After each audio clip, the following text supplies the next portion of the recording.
লেখক সুশান্ত মিশ্রর মায়ের কথা। দেশের বাড়ি থেকে ফিরছিলাম। কলকাতা এয়ারপোর্টে পৌঁছে দেখলাম হাতে বেশ খানিকটা সময় আছে। ভাবলাম একটা বইয়ের দোকানে একটু ঢু মেরে আসি। এয়ারপোর্টে বই কেনা অনেক পুরনো অভ্যেস। যখন লম্বা অন্তর্দেশীয় ফ্লাইটে যেতে হতো সেই তখন থেকে। পাশের অচেনা সহযাত্রীদের সাথে সংলাপ করার সাহস ও দক্ষতা তখন কোনোটাই ছিল না।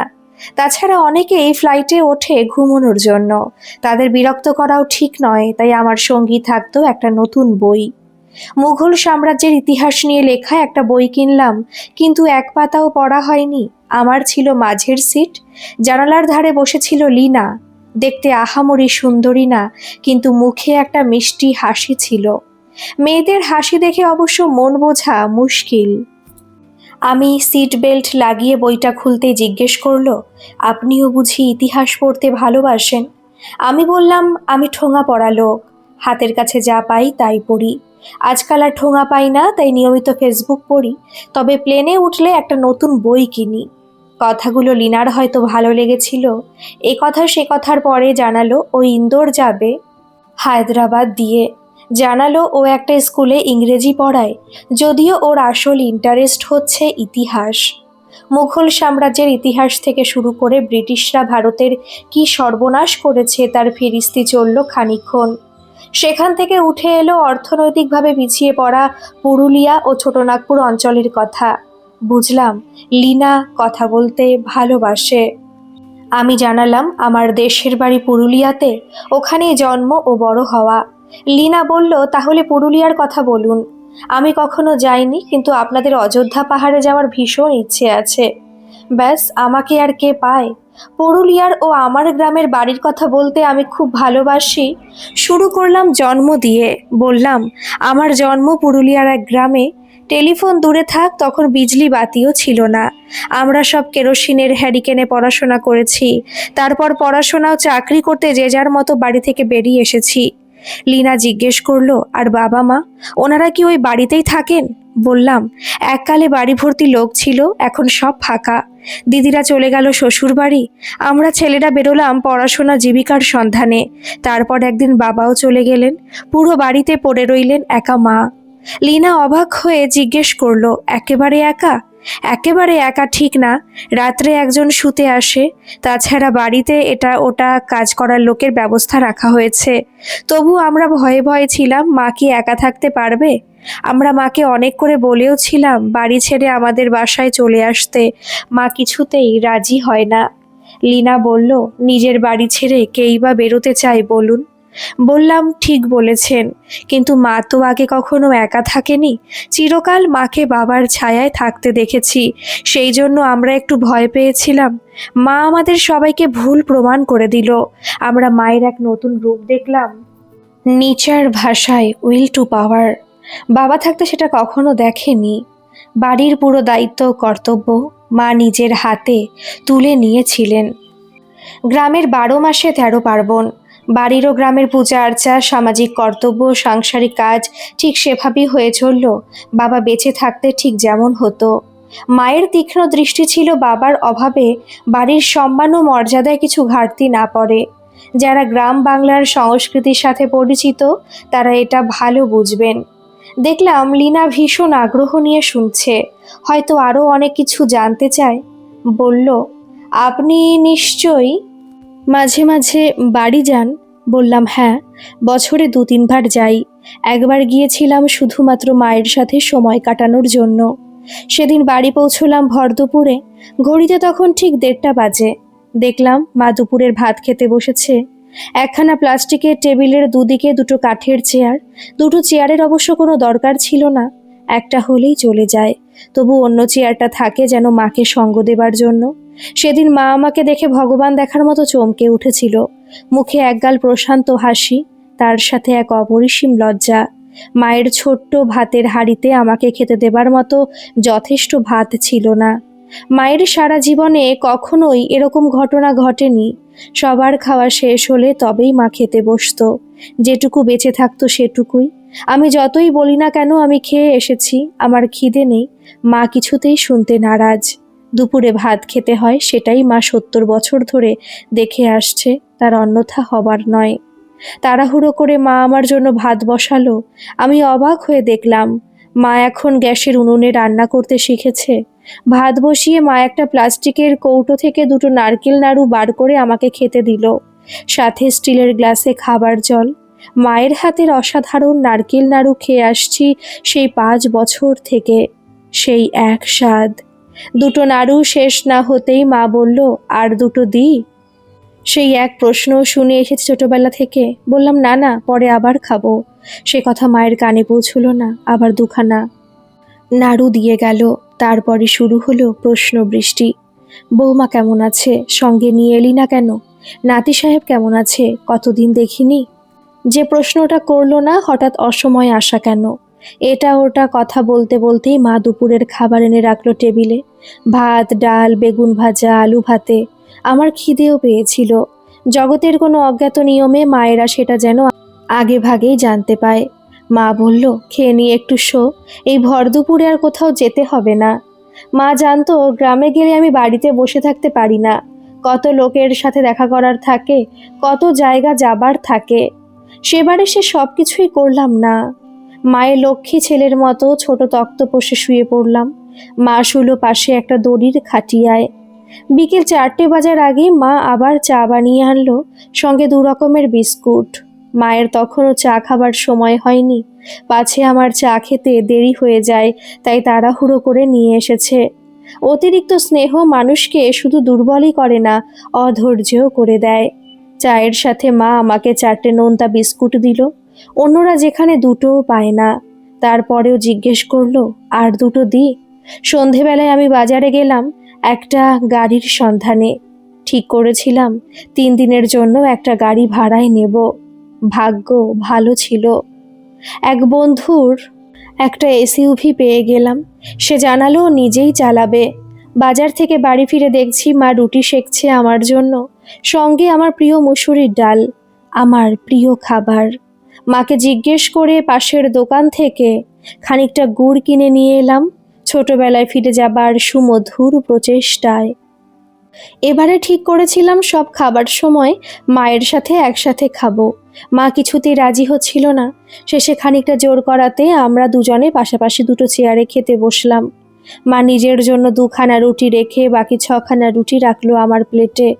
আমি কিছুতেই বোঝাতে পারছিলাম না যে এখন আমি 3টের বেশি রুটি খেতে পারি না। অনেক দর কষাকষির পর 4টেতে রফা হলো। মা আমাকে না জানিয়ে কোত্থেকে 2টো হাঁসের ডিম আনিয়েছিল। মা ডিম খাবে না, আমি একটা খেলাম। মায়ের মুখে দেখলাম এক পরিতৃপ্তির হাসি। খেয়ে উঠে আমরা দুজনে খোলা উঠোনে উন্মুক্ত আকাশের নিচে বসলাম একটা দড়ির খাটিয়ায়। আমি চেয়ে চেয়ে দেখছিলাম তারায় ভর্তি আকাশের দিকে, ঠিক সেই ছোটবেলায় যেমন দেখতাম। কিছুই পাল্টায়নি। সেই সপ্তর্ষি মণ্ডল, সেই কালপুরুষ সেই একই আকাশে একই জায়গায় বসে আছে। মাঝে থেকে আমাদের জীবন এগিয়ে গিয়েছে 50 বছর। আমাদের নিশ্চুপ সান্নিধ্য ভাঙল যখন পাড়ার এক বৌদি এলো দেখা করতে। জানতে চাইলো, কবে এলে? একা কেন? কদিন আছো? একদিন বাড়িতে চা খেতে এসো, এই সব। মা কথা বেশি দূর এগোতে দিল না।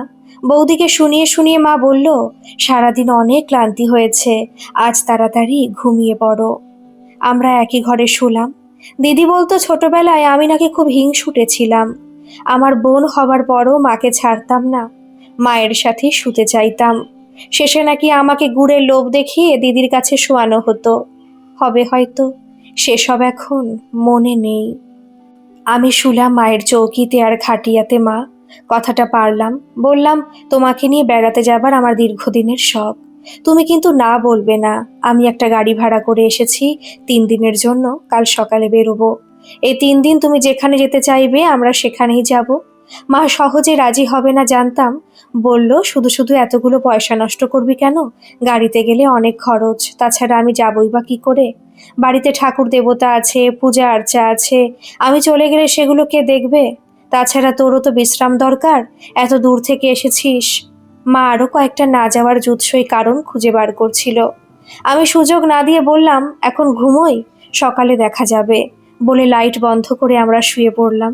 সকালে যখন ঘুম ভাঙলো দেখলাম মা চায়ের জল বসিয়ে আমার জন্যই অপেক্ষা করছে। ব্যাগ থেকে করাচি বিস্কুটের প্যাকেট বার করে মায়ের হাতে দিলাম। রকমারি সাইজ ও রঙের বিস্কুট। আগে একবার এনেছিলাম, মায়ের খুব পছন্দ হয়েছিল। আমি দুখানা বিস্কুট বার করে মায়ের হাতে দিলাম। মা বলল, আমাকে একটা দিলেই হবে, তুই খা। আমি মুখে একটা চকোলেট বিস্কুট নিয়ে বললাম, আচ্ছা এই বিস্কুটটা খেয়ে দেখো, এটা তুমি আগে কখনো খাওনি। মুখে না না করলেও শেষে বিস্কুটটা নিল, খেয়ে বলল, এটা খুব সুন্দর, আগে খাইনি। বললাম, তাহলে আরেকটা খাও। মা যেন একটু লজ্জা পেল। পালা বদলের গল্প। কাল রাতে মা আমাকে জোর করে একটা বেশি রুটি খাইয়েছিল। সকালে মাকে 3টে বিস্কুট খাইয়ে তার প্রতিশোধ নিলাম। কোথায় যেন পড়েছিলাম, আই লাভ ইউ এর বাংলা অনুবাদ হচ্ছে, আর একটু খাও। কথাটা কি ভীষণ সত্যি? খানিক বাদে যখন আমার বন্ধু সৌমেন এসে হাজির হলো, তখন মা বুঝতে পারল যে কাল রাতে আমি শুধু কথার কথা বলছিলাম না। সৌমেন মাকে ভালোভাবেই চেনে। দাওয়ায় বসে বলল, কাকিমা দাও, 1 কাপ চা দাও। আর তুমি রেডি তো? চা তৈরি ছিল। মা চায়ের কাপ বাড়িয়ে দিয়ে বলল, না বাবা, আজ শরীর ভালো নেই, এই বুড়ো বয়সে আর কোথাও গিয়ে কাজ নাই। সৌমেন ছেলার পাত্র নয়, বলল, চলো তোমাকে তীর্থ করাই নিয়ে আসবো। নতুন গাড়ি, তোমার অল্প কষ্ট হবে নাই। না বাবা, ঘরে ঠাকুর আছে, ঘর ছাড়ে গেলে আমার ঘরে ঠাকুরদেরকে দেখবে। সৌমেন বলল, আমি আমার মাকে বলে রেখেছি 2 দিন ফুল জল সন্ধ্যা দিয়ে দিবে, তোমার ঠাকুর 2 দিন এক থাকতে পারবেন। চলো তোমাকে কামারপুকুর নিয়ে যাব, রামকৃষ্ণের জন্মস্থান দেখবে। মা জিজ্ঞেস করলো, আর জয়রাম বাটি, মা শারদার জন্মস্থান? ওটাও দেখবো, চলো ব্যাগ গুছাও, আমি আধ ঘন্টা পরে আসছি। সৌমেন চলে যাবার পর মা বলল, সৌমেনকে না বলে দে, শুধু শুধু এতগুলো পয়সা নষ্ট, তোর সংসারে এখন অনেক খরচ। আমি আর কথা বাড়াইনি। আমার নিজের ব্যাগের সাথে মায়ের জন্য একটা ব্যাগ গোছালাম। 2-4টে পরার শাড়ি ব্লাউজের সাথে মায়ের গড়াকু তামাকের কুটোটা নিলাম। মায়ের মন তখনও পেন্ডুলামের মতো দোদুল্যমান। একদিকে বাচ্চাদের মতো কৌতূহল ও অজানাকে জানার উৎসাহ, অন্যদিকে অচেনা ভয় ও উদ্বেগ। সৌমেন গাড়িতে হর্ন বাজিয়ে ঘোষণা করলো যে ও এসে গেছে। উপায় না দেখে মা শাড়ি চেঞ্জ করে তৈরি হলো। বাড়ি ঘরে তালা দিয়ে আমরা দুজনে গিয়ে গাড়িতে উঠলাম। আমাদের প্রথম গন্তব্যস্থল ছিল বিষ্ণুপুর। সেখানে গিয়ে একটা ভালো হোটেলে উঠলাম। গাড়িতে করে ঘুরে ঘুরে শহর দেখলাম। মা বলল, বিষ্ণুপুরে ভালো শাখা পাওয়া যায়, বৌমার জন্য 2 জোড়া নিয়ে যা, আমি কিনে দেব। শাখারি বাজার থেকে শাখা কেনা হলো। সন্ধেবেলায় হোটেলে ফিরে এলাম। 2টো আলাদা বিছানা, ধবধবে সাদা চাদর, বেশ পরিষ্কার পরিচ্ছন্ন। মায়ের খুব পছন্দ হয়েছিল। মা বলল, সবই তো ভালো, কিন্তু আজ আমার মা শারদার সিরিয়ালটা দেখা হবে না। বললাম, কেন হবে না? হোটেল রুমের টিভিতে মায়ের চ্যানেল লাগিয়ে দিতেই মায়ের মুখ চকচক করে উঠল। মা যখন সিরিয়াল দেখছিল, আমি ততক্ষণে ল্যাপটপ খুলে ইমেলগুলো দেখে নিলাম। 8:30টায় হোটেলে ফোন করে খাবারের অর্ডার দিলাম। সাধারণ খাবার, ডাল, রুটি, একটা সবজি, সাথে বিষ্ণুপুরের রসগোল্লা, বোতলে জল। মায়ের চক্ষু ছানা ভরা। ঘরে বসেই বাড়ির মতো খাবার। খাওয়া দাওয়ার শেষে আবার খানিক গল্প হলো, পুরনো দিনের কথা। মা বলছিল, মায়ের সমুদ্র দেখার খুব শখ ছিল, এ জন্মে আর হলো না, এখন আর শরীরে জোর নাই। পরের দিন সকাল সকাল বেরিয়ে পড়লাম কামারপুকুর জয়রামবাটি হয়ে তারকেশ্বর দেখতে। মা বাচ্চাদের মতো খুশি, এখানে প্রণাম সেখানে প্রণাম। সব ছেলে মেয়েদের জন্য স্বাস্থ্য সুখ কামনা করলো, নিজের জন্য কিছুই চাইলো না। সমুদ্র দেখানোর আমারও খুব শখ ছিল, কিন্তু পুরী যাবার মতো সময় ছিল না। তাই আমরা সেদিনই সন্ধ্যায় দীঘাতে পৌঁছলাম। হোটেলে একটু চা খেয়ে মাকে জিজ্ঞেস করলাম, যাবে নাকি এখন একবার সমুদ্র দেখতে? মা তখন ক্লান্ত পরিশ্রান্ত। আমার হয়তো জিজ্ঞেস করা উচিত হয়নি। মা বলল, চল দেখে আসি, রাতের সমুদ্র কেমন হয়, সেটাও তো দেখার জিনিস। পাশেই সমুদ্র, তুলনায় অনেক ছোট, তবুও সমুদ্র তো। আমরা মিনিট 10 সমুদ্রের পাড়ে বসলাম নিশ্চুপ। হোটেলে ফিরে এসে খাওয়া দাওয়া করে ঘুমিয়ে পড়লাম। এক ঘুমে সকাল। সারাদিনের ক্লান্তির শেষে ঘুমটা ভালো হয়েছিল। পরের দিন সকালে আবার সমুদ্রে গেলাম। মা জলে নামলো না, দেখলাম প্রণাম করছে কোনো অজ্ঞাত দেবদেবীকে নাকি সমুদ্রকে। সৌমেন মায়ের জন্য দুখানা শঙ্খ ও কিছু কড়ি কিনে আনলো। মায়ের কাছ থেকে কিছুতেই পয়সা নিল না, বলল তোমার জন্মদিনের উপহার।